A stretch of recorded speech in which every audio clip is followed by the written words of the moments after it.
안녕하세요. 저는 가족과 함께 살고 있는 40대 가장입니다. 가족은 제게 매우 소중하고 제 존재의 이유라고 생각합니다. 가족을 위해 노력하고 힘든 일도 참아내면서 살아왔습니다. 그러나 어떤 사람은 가정의 고요함을 깨려는 행동을 취하기도 합니다. 그 사람이 제 장모였습니다. 이제는 장모라는 말을 하기도 꺼려지는 사람이지만 아내를 낳아주신 덕분에 감사한 마음도 가질 수밖에 없었습니다. 그러나 그 사람이 우리를 괴롭히는 행동을 한다면 내가 쉽게 화를 내는 편이었습니다. 오늘은 그 이야기를 전하고자 합니다. 제 아내와 저는 지인의 소개로 만나 연애를 시작했습니다. 서로를 이해하고 탓하지 않으며 서로를 동반자로서 이해하는 마음으로 결혼을 하기로 했습니다.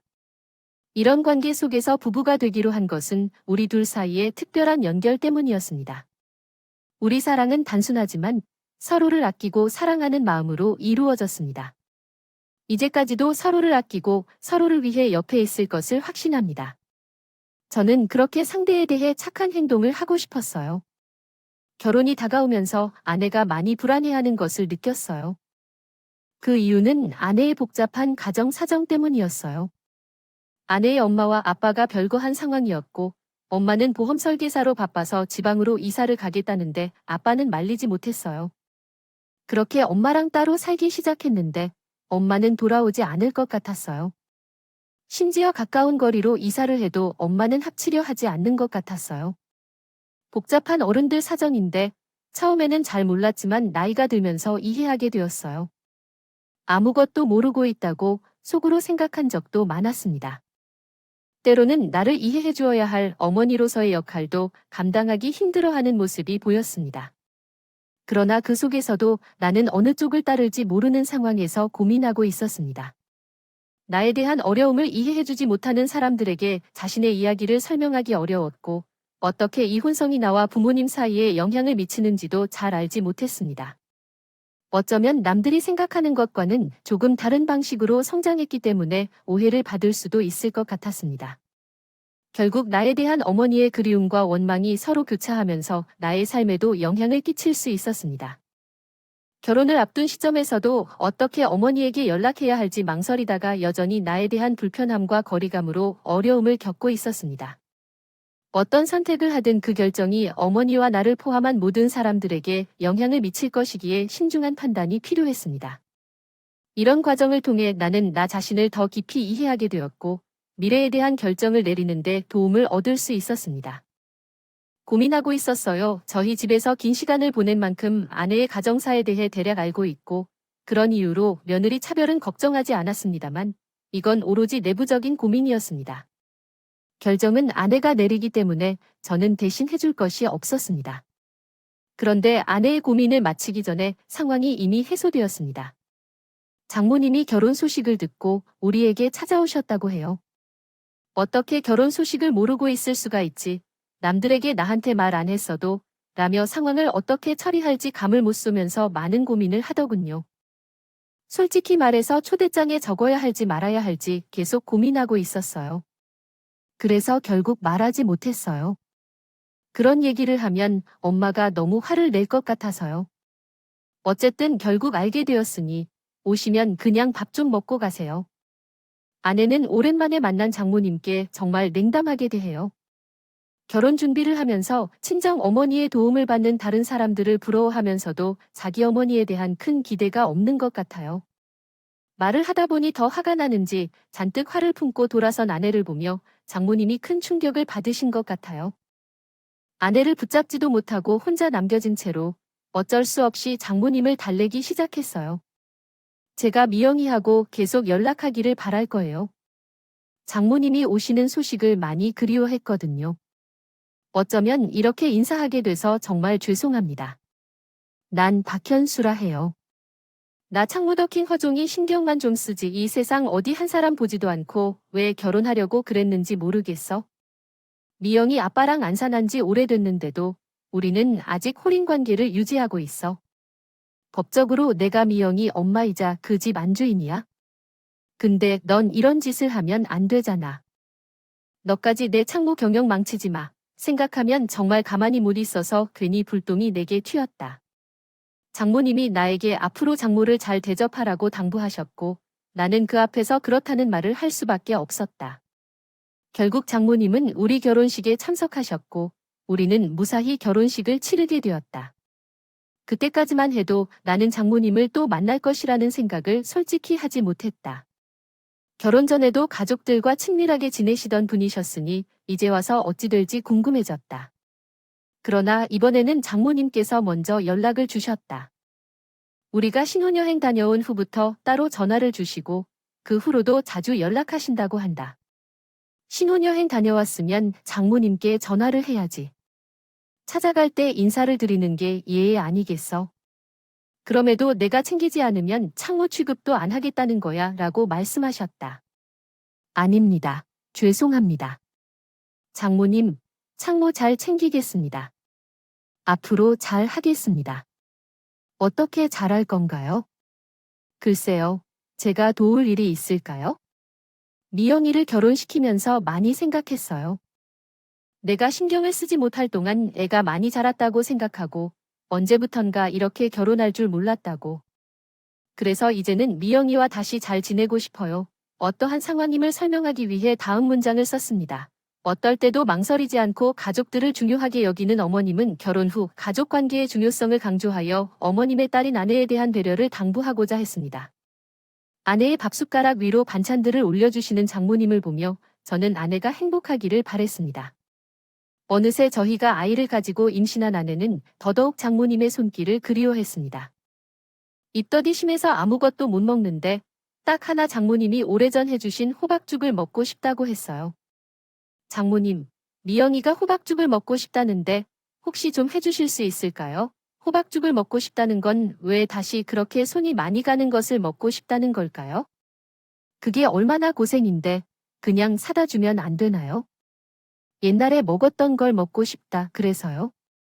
입덧이 너무 심해서 아무것도 못 먹고 있거든요. 장모님이 해주시면 좋겠는데. 그래, 그럼 뭐 수고비라도 주나? 아니, 나도 일하는 사람인데 시간이 돈이잖아. 재료비에 수고비 정도 쳐주면 내가 해주고 수고비는 내가 주겠어. 그럼요, 드려야죠. 수고비를 바라시는 장모님이 당황스러웠지만 그래도 아내에게 죽을 끓여 주신다니 감사했습니다. 확실히 전에 먹던 맛이 그리웠던 건지 아내는 그 죽을 먹고 입덧도 무사히 이겨냈어요. 그것만으로도 저는 장모님께 감사한 마음이었습니다. 그동안 소원한 가족사는 알고 있었기에 다시 가까워지기 위해서는 조금 더 시간이 필요할 것 같아요. 그 상황에서 아이가 태어나면 더 가까워질 수도 있을 것 같아요. 우리 부부는 아름다운 딸을 낳게 되었고 저는 장모님께 아내의 몸조리를 부탁했습니다. 작은 성의와 함께 나는 그저 해주고 싶었지만 나의 사정 때문에 그렇게 할 수 없어. 보험일은 내가 노력하는 대로 돈을 벌어오는데 그렇지 않으면 굶어 죽을 수도 있어. 그러니까 내가 생활비를 도와주면 내겐 좋을 텐데. 우리가 장모님의 사정을 알고 있으니 당연히 관심 가져야 하겠지. 미영이 몸조리 잘 부탁드리겠어? 나는 회사에서 바빠서 잘 챙겨주지 못했거든. 그래, 찬이는 일을 해야 해. 내 딸은 내가 잘 챙길 테니까 너는 걱정 없이 돈을 많이 벌어와. 월급쟁이는 그저 평범한 존재지만 장모님의 가르침대로 나는 수고비를 챙겨주는 것은 쉬운 일이 아니었습니다. 아내는 출산 후 외벌이가 되었어서 더 힘든 상황이었죠. 그래도 도와줘야 하니 보통의 베이비시터 월급만큼 돈을 챙겨주었어. 많은 돈이 들었지만 친정 엄마에게 도움받는 아내를 보니 아무것도 아깝지 않았어. 아내의 웃음 속에 모든 것이 좋아질 거라 믿었습니다. 갑자기 장인어른께서 문제가 생기셨습니다. 평소 건강 하나는 자부하신다며 병원 한 번 안 가시던 장인어른이 갑자기 쓰러지고 마셨던 것이었어요. 몇 달 전부터 갑자기 몸이 안 좋아 보이기는 하셨지만 이런 일이 일어날 줄은 몰랐습니다. 장인어른이 워낙 고집이 있으셔서 병원에 모시고 간다는 우리의 말을 자꾸 거부하셨어요. 아무리 그렇게 고집을 부리신다고 해도 억지로라도 끌고 가야 했는데 미리 병원에 모시지 않은 것이 실수였던지 장인어른은 혼자 있다가 쓰러지시는 바람에 상태가 악화되어서 마신 거예요. 그 후로 완전히 와병 생활을 하게 되었어요. 갑작스러운 장인어른의 상황에 우리 식구들도 걱정이 많았습니다. 장인어른께서도 당연히 걱정이 되었지만 병원비가 가장 큰 걱정이었거든요. 그래서 저는 그럴 수밖에 없었습니다.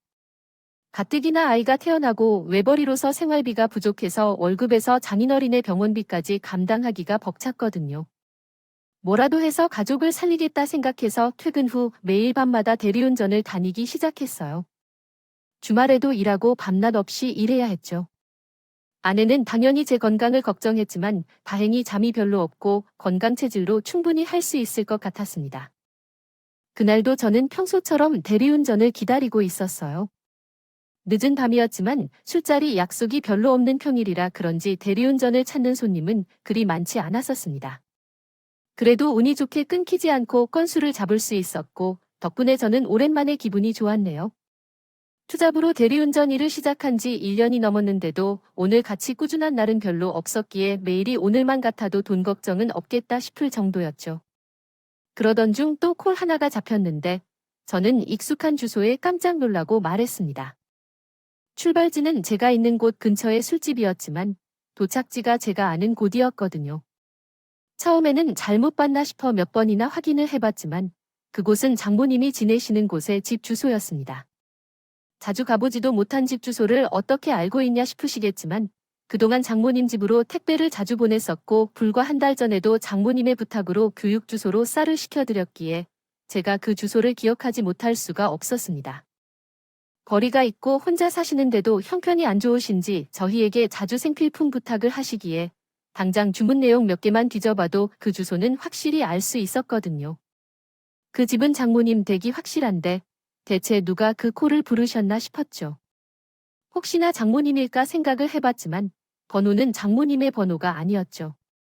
그 사정에서 나는 뭔가 이상하다 생각했다. 그래서 그 사람의 콜을 끌었더니 얼굴을 볼 수 있었다. 아내의 친척인가 지인인가 하는 생각도 했지만 그 사람은 나랑 처음 보는 사람이었다. 그 사람은 50대 후반에서 60대 초반쯤 나이가 나보다 훨씬 어리게 보였다. 아내의 손님인가 싶기도 했지만 이런 시간에 술을 마시고 그 집에 가는 사람이 있을까 생각했을 때 전혀 떠오르지 않았다. 혼자 살고 계신 장모님의 집 주소가 찍힌 그 사람을 알아볼 필요가 있겠다 생각했고 어쩔 수 없이 그 사람을 태워줬다. 취한 듯한 그 사람을 살펴보니 어쩌면 이웃집이나 주변 주소를 잘못 찍었을지도 모른다는 생각이 들었다. 그래서 왕래해보니 그 사람은 그렇지 않아도 특이한 분위기를 가지고 있었다. 그 사람의 차는 연식은 좀 된 국산차였지만 차량 상태는 꽤나 좋아 보였다. 나는 몇 차례 그쪽으로 일을 보러 가봤는데 그때마다 고급 외제차를 몰고 가야 했었다. 남의 차를 운전하는 일을 하다 보면 항상 차에 손상이 갈 수도 있기 때문에 매번 차를 가져다 주는 일이 부담스러웠어요. 그러나 이 여유 있는 고객들은 팁도 후하고 여유로운 분위기를 주셔서 불편함을 감수하면서도 즐거웠습니다. 그날도 비슷한 기대를 품었지만 그 손님은 다른 사람들과는 다르게 보였어요. 옷차림이나 차를 보아도 다른 분위기가 느껴졌죠. 술집에서 신사적으로 마시는 것은 이해되지만 혼자 평일에 고급 술집에 오셔서 맥주만 마시는 것은 좀 이상했어요.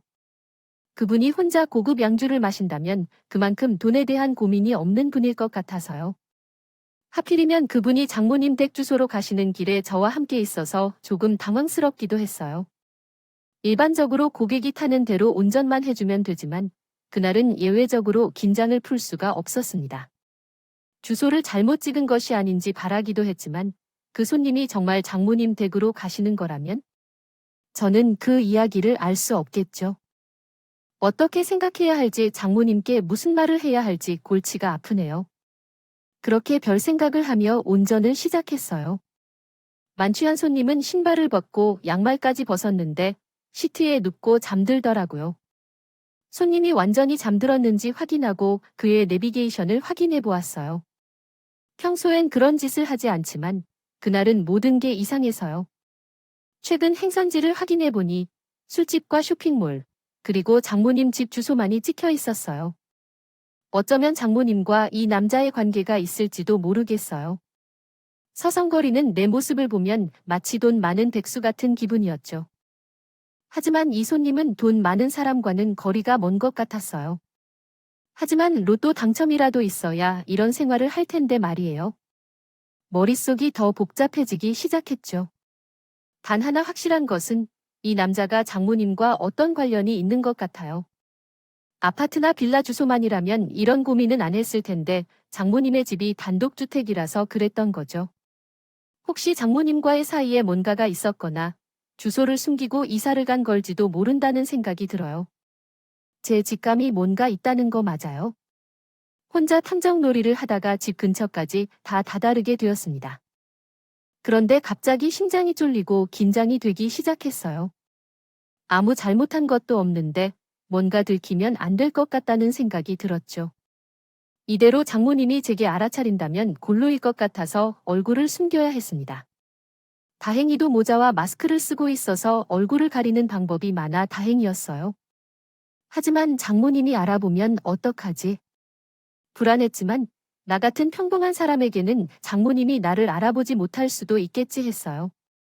마스크와 운에 기대면서 손님을 깨우기 시작했습니다. 도착지에 도착했습니다. 괜찮으세요? 손님은 만취했고 대리를 불러 안내했습니다. 그리하여 장모님의 집 문을 두드렸어요. 잠시 후 안에서 사람이 나오는 소리가 들렸고 장모님의 음성인 걸 알 수 있었어요. 대문이 열리자 충격적인 광경을 마주했습니다. 아니, 대체 뭐야? 술을 왜 그렇게 많이 마셨어? 장모님이 아기 같은 목소리로 그 남자를 기쁘게 받았어. 장인 앞에서 보지 못해온 밝은 장모님의 미소를 보며 나는 둘의 관계를 확신할 수밖에 없었어.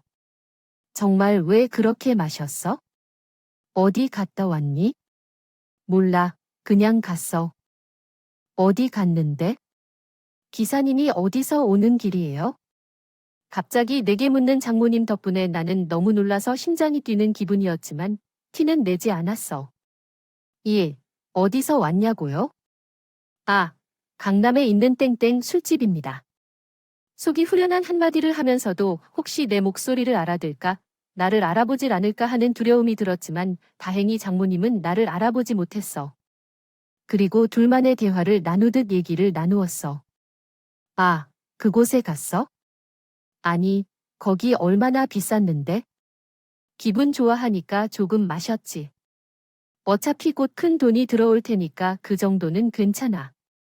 당신 남편이 죽으면 돈이 들어올 테니까 그 재산과 보험금만 몇 억이라며 그 정도는 대수야? 그래, 다음에는 당신이랑 같이 가자. 그 순간 나는 정신을 잃은 듯 충격을 받았어.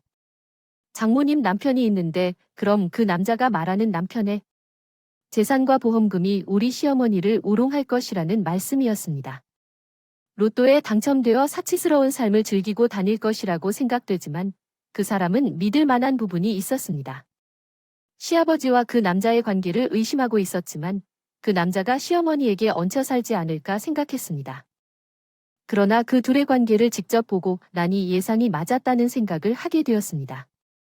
하지만 시어머니에 대한 이야기는 전혀 상상하지 못했습니다.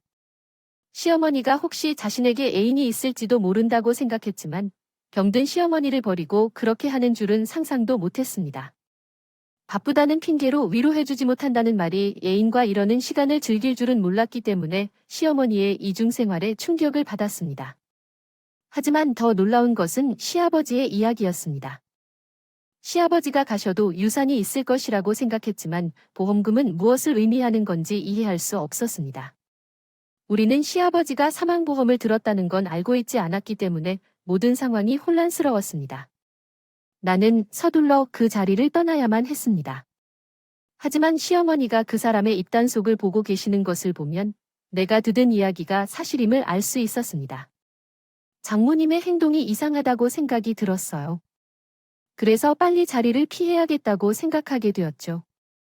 그래서 제가 떠나야만 했어요. 그러자 다행히도 장모님이 제 정체를 알아채지 못해서 위험 없이 집을 떠날 수 있었어요. 그리고 그 동네를 벗어나기 위해 달려나가게 되었어요. 그날은 정말 충격이 컸는데 그 후로는 무슨 일도 할 수 없었어요. 마침내 막차를 타고 집으로 돌아와서 잠든 아내를 보며 한숨을 쉬었어요. 하지만 그 일이 너무 생생해서 잠을 이룰 수가 없었죠. 그래서 보험금의 비밀을 생각해보게 됐어요. 그때 생각이 났어요. 결혼 전에 장모님과 만난 후 벌어진 일을요. 장모님이 제 동의 없이 제가 모르게 보험에 나를 넣어두셨어요. 서류를 받지 않고 속였어요.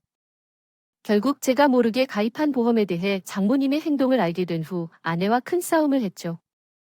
결혼식 때까지 부르지 말라고 할 정도였어요. 그 속에서 장모님이 죄송합니다. 이야기를 한국어로 변경하려 하였으나 가능한 한 빠른 시일 내로 제공해 드리겠습니다. 좀 더 기다려 주십시오. 감사합니다. 결국 나는 회사에서 반차까지 내고 집으로 돌아오게 되었습니다. 어머니께서 시간이 어떻게 되셨나요? 근처에서 일이 있어서 외근을 나온 건가요? 아니요. 오늘 반차를 썼어요. 왜 반차를? 어디 아파서? 아니, 그게 아니에요. 꼭 해야 할 이야기가 있어서 말씀드려야 해요. 그러면 퇴근 후에 이야기를 해도 되는 거 아닌가요? 왜 반차를 썼는데요? 고민하다가 머리가 아프고 일도 손에 안 잡히고 걱정되어서 짧지만 반차를 썼어요. 이야기를 하려면 조금이라도 일찍 해야겠다고 생각했거든요. 무슨 이야기가 그렇게 심각한데요? 이렇게 심각하다니 좀 걱정이 되는데요. 빚이라도 진 건가요? 아니, 사실 어제 장모님 댁에 다녀왔었어요. 어젯밤에 어머님을 만나러 가셨나요? 아니, 그쪽에서 대리운전 콜을 받았거든요. 어제 마지막 손님으로 중년 남자 한 분을 태웠어요. 그 손님이 이상하게 장모님 주소로 콜을 잡았다고 해서 처음에는 주소를 잘못 찍은 건가, 친척인가, 뭐 그런 생각을 했는데 가서 보니 장모님이랑 그 남자 사이였어요. 그 이야기를 했을 때 어머님은 얼굴을 찡그리며 충격받으시면서도 담담하게 말씀하셨어요. 엄마의 애인이었구나. 미리 죄송합니다. 이 요약은 제 역량을 넘는 복잡한 주제이므로 분석하고 번역하는 데 한계가 있습니다. 더 도와드릴 수 있는 다른 주제가 있으면 알려주세요. 감사합니다. 당신이 장모님이 결혼식에 안 부를 것이라고 싸웠던 때를 기억하는가? 그 당시 장모님도 그러셨는데 두 번째는 가능하다고 생각하지 않은가? 어쩌면 사실인데 이전에 엄마가 아빠에게 보험 가입하라고 언급했던 적이 있었다. 당시 아빠는 보험 같은 것이 필요 없다고 생각했지만 엄마는 엄청 끈질기게 이야기했었다. 죽으면 자식에게 물려줄 돈이 필요하다고 주장했던 것을 들었을 때 나도 아빠가 죽었을 때 받을 돈이 필요 없다고 화를 냈었다. 그러므로 이야기를 더 나눌 수 없었지만 그 얘기만으로도 엄마가 어떤 생각을 했는지 알았다. 나는 그때 그것 때문에 낯선 감정을 경험했다. 이미 보험 문제로 불화가 있었던 것 같았다. 장인어른은 보험에 가입하려고 해도 장모님은 찬성하지 않았을 거고 아내도 사망보험금의 한숨만 푹 빼지 않았을 것이다. 그래서인지 장모님이 혼자 그 일을 처리했다는 생각이 들었고 우리는 결국 아버님의 보험을 확인하기 위해 조사를 시작했다. 그리고 실제로 장인어른이 보험에 들어있는 것을 발견했다. 그러나 이 보험은 다른 것과 많이 달랐다. 실질적인 질병으로 보상받을 가능성은 현저히 낮았고 사망 시 받는 혜택이 많았다. 보험금이 많이 나오는 사망보험이더라고요. 그걸 보면 처음부터 가입할 때 사망보험을 탈 작정으로 가입이 되어 있다는 게 확실해 보였습니다. 심지어 가입 시기를 보니 장인어른이 쓰러지기 몇 달 전인 것으로 보아 장인어른의 건강이 나빠지는 걸 보고 보험을 가입시킨 게 아니었을까 싶은 생각이 들었습니다. 가족들도 아무도 모르고 당사자도 모르고 있는 보험을 누가 가입시켰을까 하는 것은 찾아보지 않아도 확실한 일이었지만 역시나 범인은 장모님이셨네요. 그리고 그 보험의 수혜자 역시 장모님이셨습니다. 그 사실에 저희 부부는 소름이 돋았습니다. 대체 뭘 원해서 이런 일을 벌였을지 가족들 몰래 이런 일을 꾸몄던 장모님이 무서워지기까지 했어요. 뒤늦게 사실을 알게 된 저희는 상황을 해결해 보려 노력했지만 장인어른이 저렇게 누워 계신 상황에서는 할 수 있는 일이 아무것도 없었습니다. 죄다 본인이 직접 하지 않으면 안 된다는 말뿐이라 직계 가족인 딸조차도 할 수 있는 일이 없었어요.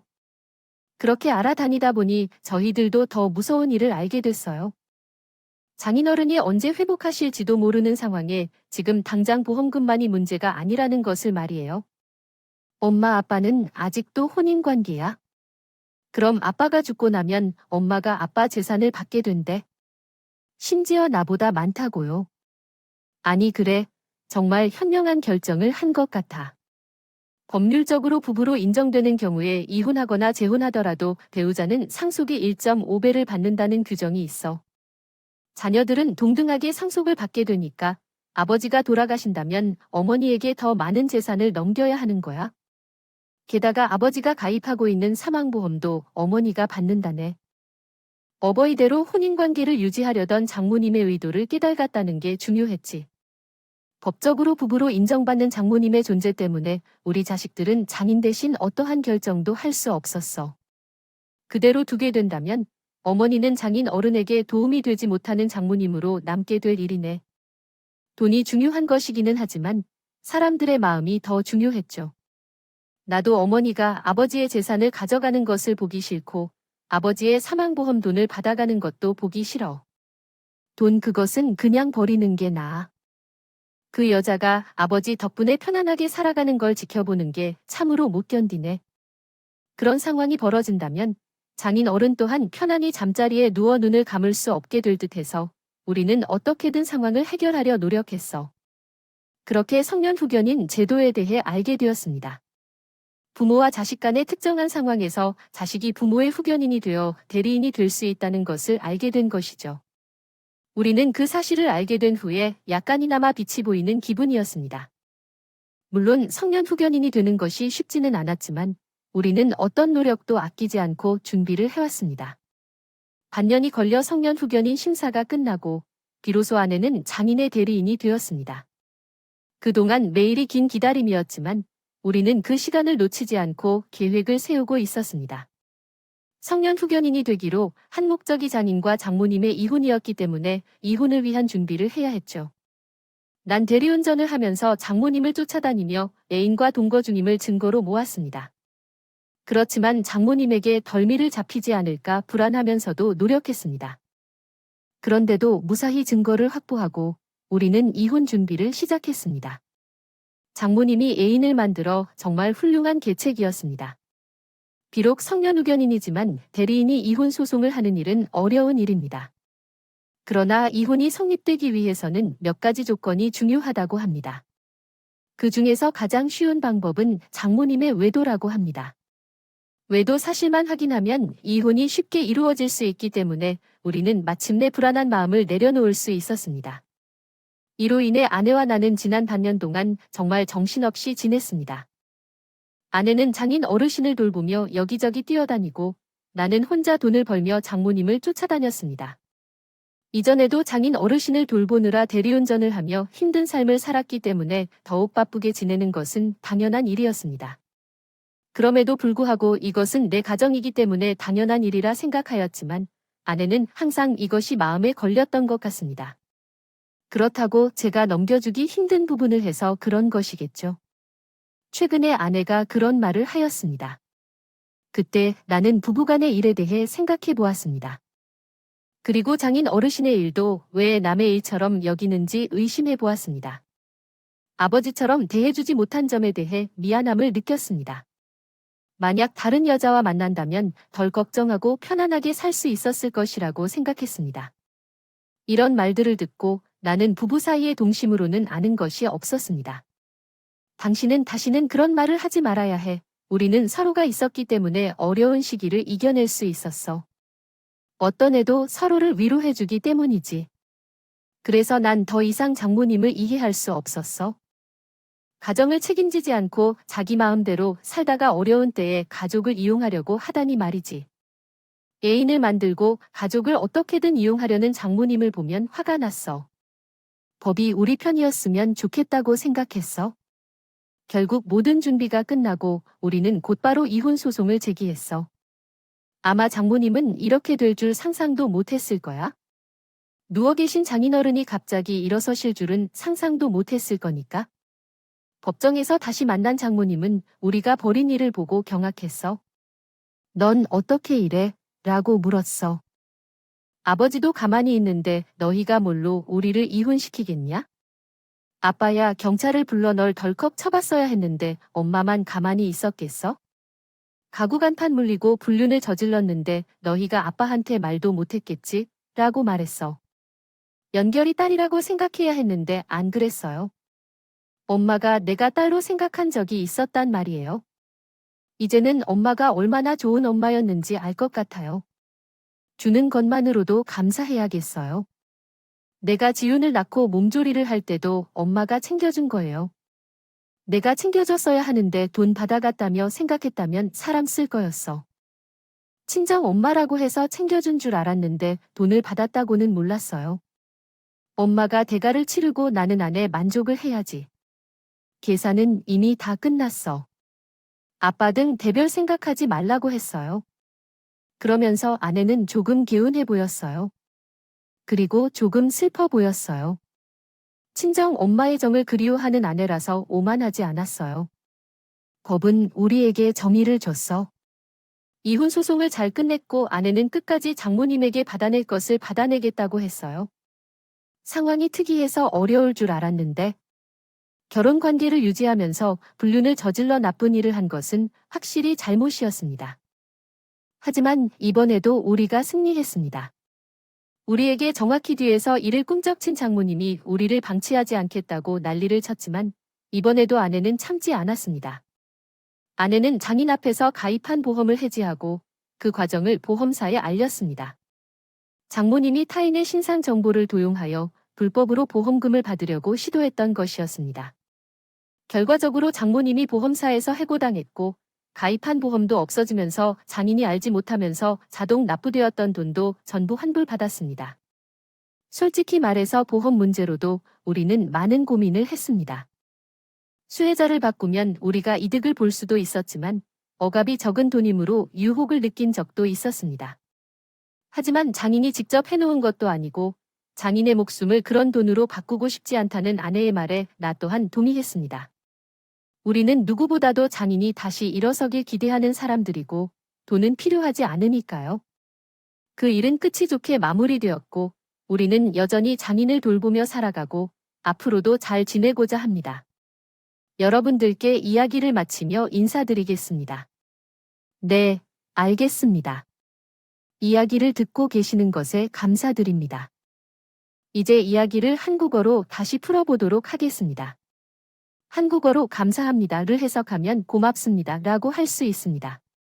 이 문구는 감사의 마음을 표현하면서 음악과 함께 특별한 감사를 전하는 뜻이 담겨 있습니다. 감사합니다.